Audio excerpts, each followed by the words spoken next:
मोहन भागवत को आम आदमी पार्टी के राष्ट्रीय संयोजक अरविंद केजरीवाल द्वारा पत्र लिखने पर उदित राज ने अपनी प्रतिक्रिया व्यक्त की है। उन्होंने कहा कि वो पहले से ही उनसे मिले हुए हैं। उन्होंने कहा कि मोहन भागवत से केजरीवाल को जाकर मिल लेना चाहिए। ऐसा मालूम होता है कि भाजपा और आपके अभिभावक मोहन भागवत ही है। नए साल के मौके पर गुजरात सरकार ने लोगों को बड़ा तोहफा दिया है। राज्य सरकार ने गुजरात में एक नया जिला बनाने का ऐलान किया है। बनासकांठा को 2 हिस्से करके वाव थराद को नया जिला बनाया गया है। कैबिनेट मीटिंग में इस पर फैसला किया गया है। अब बनासकांठा जिले के मौजूद 14 तालुका में से 8 तालुका और 4 नगर पालिकाओं को नए जिले वाव थराद में शामिल कर लिया जाएगा।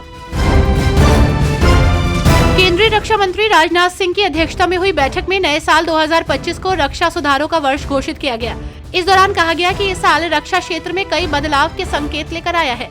बैठक में राजनाथ सिंह ने कहा कि इस साल सुधार रक्षा तैयारियों में अभूतपूर्व प्रगति की नींव रखेंगे और 21वीं सदी की चुनौतियों के बीच भारत की सुरक्षा सुनिश्चित करेंगे। आम आदमी पार्टी के नेता संजय सिंह ने कहा कि सभी लोग जानते हैं कि 2023 और 24 का वर्ष हम सबके लिए संघर्षों का रहा। वहीं शायद मैं समझता हूं कि जो कोशिशें की गई हमारे खिलाफ वो लोगों के आशीर्वाद की बदौलत विफल रही। मैं भगवान से इस देश के लिए नए साल में नई खुशहाली की प्रार्थना करता हूं। नया साल सभी के जीवन में खुशहाली लाए।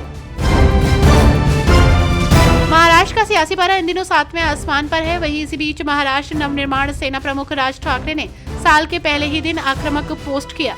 राज ठाकरे ने नए साल की शुभकामनाओं के साथ अपने पोस्ट में कहा, कोई किसी मराठी पर हमला करता है तो मैं मराठी के रूप में वापस आऊंगा, और अगर किसी हिंदू व्यक्ति पर हमला होता है तो मैं हिंदू के रूप में वापस आऊंगा। यही हम कर रहे हैं। मणिपुर के मुख्यमंत्री एन बीरेन सिंह द्वारा राज्य में जारी संकट के लिए माफी मांगने के बाद राष्ट्रीय जनता दल के सांसद मनोज कुमार झा ने कहा कि यह माफी बहुत पहले आ जानी चाहिए थी। सामान्य स्थिति, शांति की बहाली के लिए न्याय बहुत महत्वपूर्ण चीज है। वहां की सरकार और केंद्र सरकार इसमें विफल रही है। अपनी मांगों को लेकर किसान लगातार धरने पर बैठे हैं। खनौरी बॉर्डर पर किसान आंदोलन जारी है, जिसमें किसान ठंड की परवाह किए बिना अपनी मांगों के लिए डटे हुए हैं। नेशनल हाईवे पर ट्रैक्टर ट्रॉलियों का जमावड़ा है और युवाओं के साथ किसान परिवार में बुजुर्ग, महिलाएं और बच्चे भी धरना स्थल पर पहुंच रहे हैं। किसान नेता जगजीत सिंह डल्लेवाल का आमरण अनशन जारी है और उनकी सेहत बिगड़ रही है। बीजेपी नेता तरुण चुग ने कहा कि तुष्टीकरण और वोट बैंक की राजनीति में अंधे होकर आम आदमी पार्टी के नेता अरविंद केजरीवाल को 11 साल तक पुजारियों और ग्रंथियों की याद नहीं आई। अब जब जनता ने उन्हें बाहर करने की तैयारी की है तो उन्हें सनातनियों और गुरुद्वारों की याद आ रही है।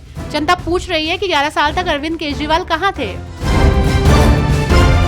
केरल के मुख्यमंत्री पिनाराई विजयन की टिप्पणी पर प्रतिक्रिया देते हुए भाजपा नेता वी मुरलीधरन ने कहा, केरल के सीएम पिनाराई विजयन का कल शिवगिरी में श्री नारायण गुरु की तीर्थ यात्रा के अवसर पर दिया गया बयान बदनाम करने और अपमानित करने की इंडिया गठबंधन की रणनीति पर आधारित है। इसलिए राहुल गांधी संसद में सनातन धर्म के खिलाफ बोलते हैं। वे महाकाव्यों और पुराणों की गलत व्याख्या करते हैं। उदयनिधि स्टालिन कहते हैं कि सनातन धर्म को खत्म करना होगा। पिनाराई विजयन सनातन धर्म को राजाओं और सम्राटों के शासन को वापस लाने के लिए चित्रित करने की कोशिश करते हैं। नए साल के मौके पर बिहार के स्वास्थ्य मंत्री मंगल पांडे ने बिहार के मरीजों के लिए बड़ी घोषणा की है। मंगल पांडे की इस घोषणा से करोड़ों मरीजों को फायदा होने वाला है। मंगल पांडे ने नौकरी को लेकर भी बड़ी घोषणा की है। इस घोषणा से बिहार के युवाओं को स्वास्थ्य विभाग में काम करने का मौका मिलेगा। उन्होंने सर्वाइकल कैंसर टीकाकरण को समय पर पूरा करने का लक्ष्य निर्धारित किया है।